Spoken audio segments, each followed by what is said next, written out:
I believe that it's not healthy to hand over all your power and believe that depression is an outside disease that you can't affect.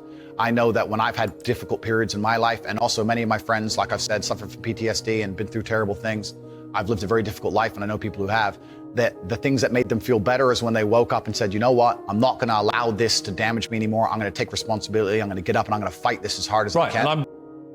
If someone comes to me and says I'm clinically depressed or I feel very, very sad, I would say the first thing you need to do is stop accepting the identity of a clinically depressed person. Stop accepting you have no control over this. And what you need to do is stop identifying that way, and let's work together to try and fight against it. A lot of people who are clinically depressed are suffering with something in their life, and if you fix the problem in their life, perhaps they won't feel depressed anymore. The thousands of people who have emailed me saying, my doctor told me I was clinically depressed and it's a disease that I have got in my brain and I can't be fixed. And I started listening to you and I realized that that's not the case and I can fix my own life, and you're the only person who has ever helped me.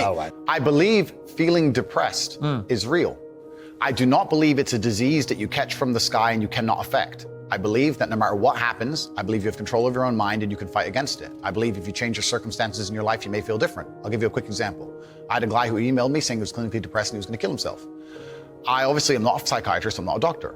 I told him, because I replied to my emails. I said, have you been to a psychiatrist? He said, yes, I'm clinically depressed. I've been on these pills, this amount of time. I'm on antidepressants, it doesn't work. I said, I don't know what to say to you besides this.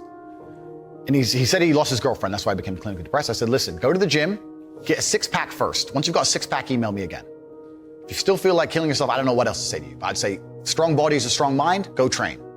He went, he started sending me progress pictures, emailing me him getting in better shape, and eventually got a six-pack. He's now a professional bodybuilder. And he said, I can't believe I was considering that. I feel so much better, etc. The doctor who was telling him he was clinically depressed and couldn't cure it, he started taking control of his own life, and now he felt better. That if somebody has depression of any kind, whether it's clinical, whether it exists or not, whether they feel depressed or not, whatever, that taking control of their life, taking personal responsibility and working hard is always going to be the positive, best thing they can possibly do for their life going forward. How positive is it?